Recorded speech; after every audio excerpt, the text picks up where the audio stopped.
Assalamualaikum warahmatullahi wabarakatuh. Perkenalkan, nama saya Jumiati dari kelas 11 MIPA 2. Alamat Sentongan, hobi bermain voli. Baiklah, di sini saya akan mempresentasikan tentang struktur sel. Langsung saja kita ke materi, yaitu pengertian sel. Sel merupakan unit terkecil dari makhluk hidup secara struktural dan fungsional, serta tidak dapat dibagi lagi menjadi bagian yang lebih kecil. Secara struktural, artinya sel merupakan unit terkecil dari makhluk hidup, sedangkan secara fungsional, artinya sel memiliki kemampuan untuk dapat melakukan berbagai proses kehidupan seperti perombakan, sintesis, respirasi, dan lain-lain. Struktur dan fungsi sel. Macam-macam sel berdasarkan keadaan inti. 1. Sel prokariot. Sel yang intinya tidak memiliki membran. Materi inti tersebar dalam sitoplasma atau sel yang memiliki satu sistem membran. Yang termasuk dalam kelompok ini adalah bakteri dan alga biru. 2. Sel eukarion. Sel yang intinya memiliki membran. Materi inti dibatasi oleh satu sistem membran terpisah dari sitoplasma. Yang termasuk kelompok ini adalah semua makhluk hidup kecuali bakteri dan alga biru. Struktur sel. Sel terdiri dari 3 bagian utama, yaitu membran sel, inti sel, dan sitoplasma. 1. Membran sel atau membran plasma. Membran sel adalah selaput yang terletak paling luar dan tersusun dari senyawa kimia, lipoprotein, atau gabungan dari senyawa lemak atau lipid dengan senyawa protein. Membran sel disebut juga membran plasma atau selaput plasma. Fungsi dari membran sel ini adalah sebagai pintu gerbang yang dilalui zat, baik menuju atau meninggalkan sel. 2. Inti sel atau nukleus. Inti sel bertugas mengontrol kegiatan yang terjadi di sitoplasma. Fungsi dari inti sel adalah mengatur semua aktivitas atau kegiatan sel, karena di dalam inti sel terdapat kromosom yang berisi DNA untuk mengatur sintesis protein. Inti sel terdiri dari bagian-bagian, yaitu 1. Selaput inti atau karioteka. 2. Nukleoplasma atau cairan inti. 3. Kromatin atau kromosom. 4. Nukleus atau anak inti. 3. Sitoplasma dan organel sel. Sitoplasma adalah bagian yang cair dalam sel. Penyusun utama dari sitoplasma adalah air atau 90%, berfungsi sebagai pelarut zat kimia serta sebagai media terjadinya reaksi kimia sel. Organel sel adalah benda-benda yang terdapat dalam sitoplasma dan bersifat hidup serta menjalankan fungsi-fungsi kehidupan.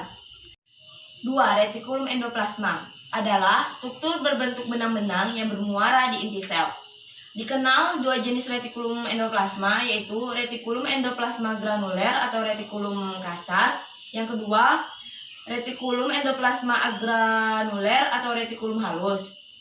Fungsi retikulum halus berperan dalam beberapa proses metabolisme, yaitu sintesis lipid, metabolisme karbohidrat, dan konsentrasi kalsium, detoksifikasi obat-obatan, dan tempat melekatnya reseptor pada protein membran sel. Sedangkan retikulum endoplasma kasar berkaitan dengan sintesis protein.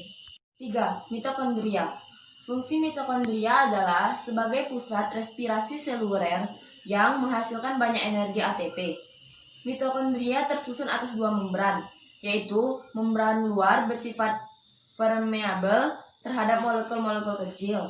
Membran dalam bersifat kurang permeabel. Membran ini merupakan tempat utama pembentukan ATP. 4. Lisosom. Lisosom adalah organel sel berupa kantong terikat membran yang berisi enzim hidrolitik yang berguna untuk mengontrol pencernaan intraseluler pada berbagai keadaan. Fungsi utama lisosom adalah fagositosis dan autofagi.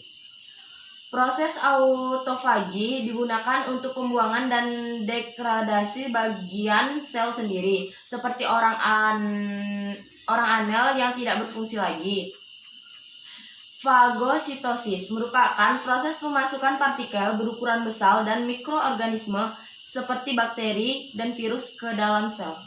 5. Badan Golgi atau pada sel tumbuhan berhubungan dengan fungsi menyortir dan mengirim produk sel. Badan Golgi berperan penting dalam sel yang secara aktif terlibat dalam sekresi.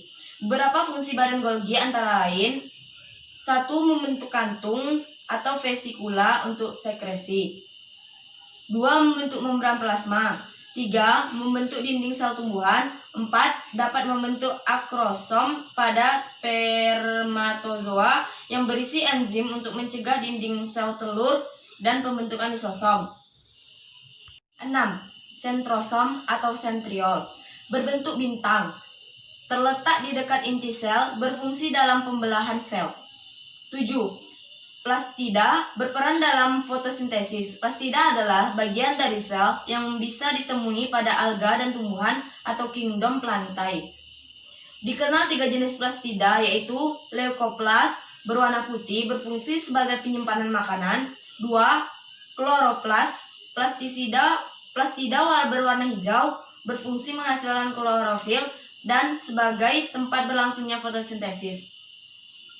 3. Kromoplas. Plastida yang mengandung pigmen lain. Kloroplas memiliki bagian serupa koin yang disebut tilakoid. Tumpukan tilakoid membentuk grana atau tempat berlangsungnya reaksi terang fotosintesis. Stroma merupakan matriks kloroplas yang berisi cairan sebagai tempat berlangsungnya reaksi gelap. 8. Vakuola atau rongga sel. Vakuola merupakan ruang dalam sel yang berisi cairan dibatasi oleh membran tonoplas. Cairan ini berisi garam-garam organik, glikosida, tanin atau zat penyemak, minyak eteris atau misalnya jasmin pada melati, rosein pada mawar, zingiberine pada jahe, alkaloid misalnya kafein, kinin, nikotin, likopersin, dan lain-lain.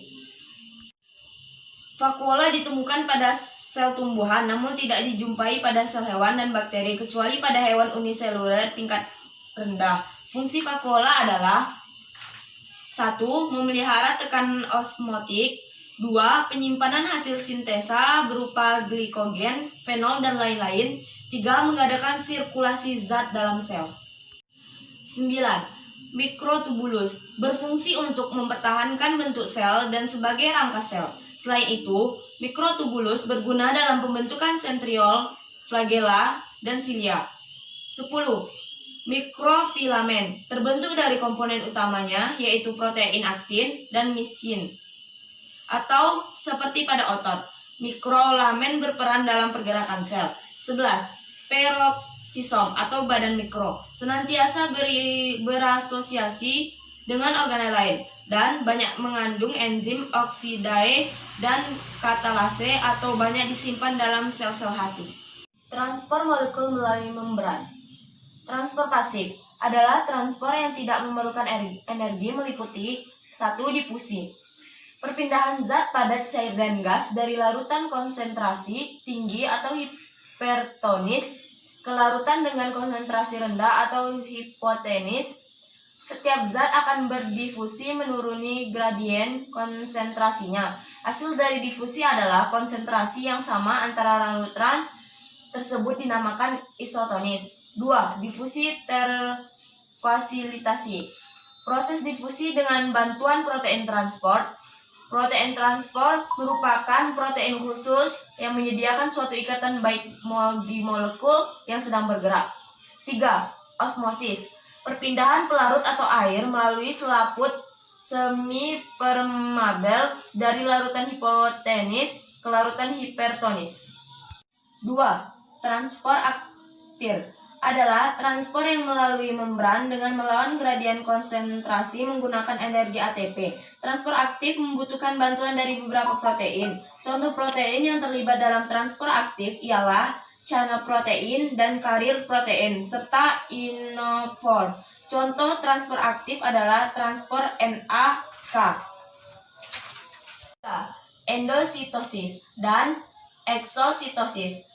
Eksitosis dapat diartikan keluarnya zat dari dalam sel. Endositosis merupakan proses pemasukan zat dari luar sel ke dalam sel.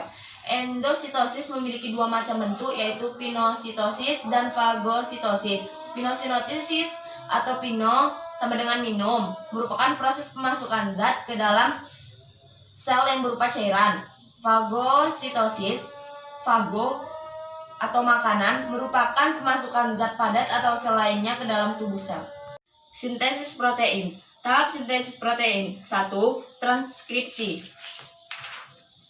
Salinan DNA untuk dibawa keluar dan nukleus menuju lokasi pembuatan protein di ribosom yang berada di sitoplasma.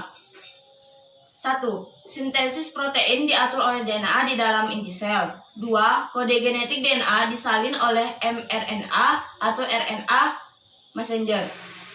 3. mRNA meninggalkan nukleus menuju ribosom di sitoplasma melalui retikulum endoplasma. 2. Translasi. Penerjemahan kode menjadi asam amino, yaitu mRNA melekat pada ribosom subunit kecil. Kode yang dibawa oleh mRNA akan diterjemahkan menjadi asam amino oleh RNA transfer. Di dalam ribosom terdapat RNA atau RNA ribosom. RNA bergerak sepanjang mRNA saat kode diterjemahkan menjadi asam amino. Asam-asam amino yang terbentuk akan digabung membentuk protein oleh ikatan peptida. Sekian video presentasi yang bisa saya sampaikan. Lebih dan kurang mohon maaf. Assalamualaikum warahmatullahi wabarakatuh.